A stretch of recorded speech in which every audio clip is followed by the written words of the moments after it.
नमस्कार मित्रों। आज हम बात करते हैं एंकिलोसिंग स्पॉन्डिलाइटिस के बारे में। जैसा कि आपने सुना ही है कि ये काफ़ी कॉमन नेम हो गया है यंगस्टर्स की प्रॉब्लम को लेकर के। आज यंगस्टर्स की बैकबोन काफ़ी कमज़ोर पड़ गई है। As you know, your today's lifestyle is not good, not satisfactory and much distracted lifestyle. There is nothing in the discipline. तो अब जानते हैं उठने का तरीका नहीं, बैठने का तरीका नहीं, सोने का तरीका नहीं, तो हम पूरा दिन अपनी बैकबोन का पोस्चर इसका ख्याल नहीं रखते। तो कम से कम आइए योग कीजिए और थोड़ा सा लाइफस्टाइल में चेंज कीजिए। तो हम बात करते हैं आज एंक्लोसिंग स्पॉन्डिलाइटिस के बारे में। इसमें कुछ विशेष 5-7 आसनों का योगाभ्यास है, उन्हें आप कीजिए और कुछ आयुर्वेदिक टिप्स हैं। तो मैं आपको अश्योर करता हूँ, आप with in 15 to 20 days you can cure your ankylosing spondylitis. Everyone think 2 days that it's out of imagine that ankylosing spondylitis can be cured. It can only manage. Even it can't be managed in the allopathy medical system. Its medicines give side effect, give pain, and what's the solution we can find in yoga? So now I will tell you. First of all, आपको सीधे late करके कमर के बल 2 अभ्यास करने। पहला अभ्यास, घुटने से घुटना और टखने से टखना मिला करके आप अल्टरनेट पोजीशन में ट्विस्ट कीजिए। इस प्रकार से कम से कम 30 सेकंड से 1 मिनट होल्ड करने का प्रयास कीजिए। यह आपका मर्कटासन का एक अभ्यास है। इसका दूसरा वेरिएशन है, इस प्रकार से आप अपने पैर के अंगूठे को पकड़ करके एक साइड में और अपर बॉडी रीजन को दूसरी साइड में ट्विस्ट करेंगे इस प्रकार से। और upper body from above pelvic region in the opposite side. उसके बाद दूसरा अभ्यास है कटी उत्तान आसन। अपने एंकल्स को पकड़कर बीच से कमर को उठा देना है, श्वास भर के, और बीच से कमर को उठाना है। केवल आपका सिर और आपकी नितंब कूल्हे जमीन पर टिके रहें। ये दूसरा अभ्यास हुआ। हर अभ्यास की आप 2 से 3 आवृत्ति शुरुआत में, और जैसे ही आपको 1 सप्ताह का वक्त हो जाए अभ्यास करते हुए, तो आप उसकी आवृत्तियों में 4 से 5 बार संख्या बढ़ा सकते हैं।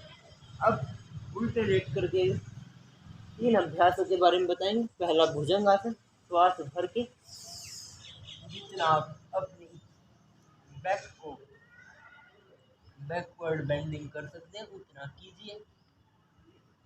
लेकिन एक बात अवश्य सावधानी ध्यान में रखें, आप जल्दबाजी में और अधिक फ्लेक्सिबिलिटी के साथ ना करें। बड़ी ही सावधानी से, बड़ी ही धीमी गति से यथा सामर्थ्य ही करें। धीरे धीरे आपका सामर्थ्य आप स्वयं अनुभव करें। ये चौथा अभ्यास मकरासन का। ठुड्डी अपने हाथों के बीच में रख करके श्वास भरते हुए अपनी एडी को नितंबों से मिलाएं।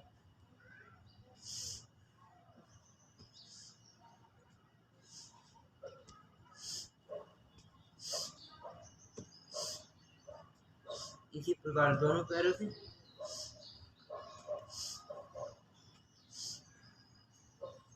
कम से कम छाती के जितना फासला अपने हाथों के बीच में रख करके इसे करने का प्रयास करें।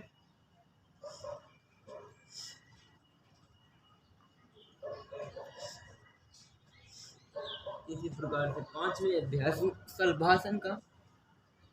सीधे लेटकर एक हाथ कमर पर, एक हाथ सीधा, और अल्टरनेट हैंड्स और लेग्स को श्वास भर के उठाना है। छाती के साथ हाथ और अपनी टांग को ऊपर उठाना है।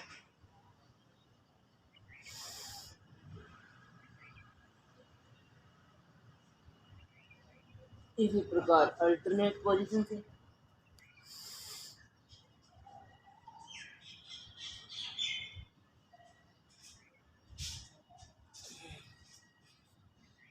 ध्यान रखें, मैंने ये अभ्यास मात्र आपको प्रस्तुति के तौर पर करके दिखाए हैं, लेकिन इन अभ्यासों को आप कम से कम 30 सेकंड अवश्य होल्डिंग रखिए।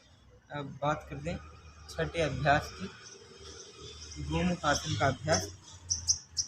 ये भी बड़ा ही निरापद है, हर रोग में, हर समस्या में स्वस्थ हो, किसी भी आयु वर्ग का हो, जवान हो, बूढ़ा हो, बच्चा हो, कोई भी कर सकता है। इस आसन के अनेक लाभ। यह एक निरापद और निर्दोष पूर्ण योग का अभ्यास है।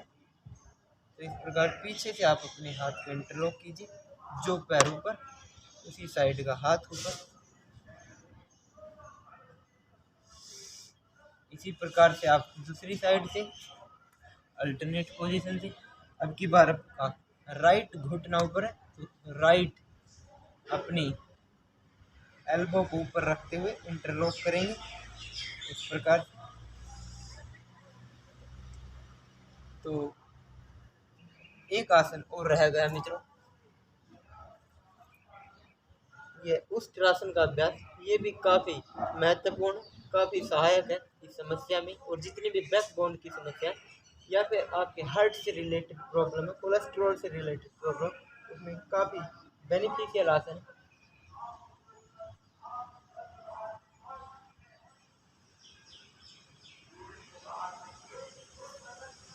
तो नमस्कार मित्रों, फिर मिलते हैं।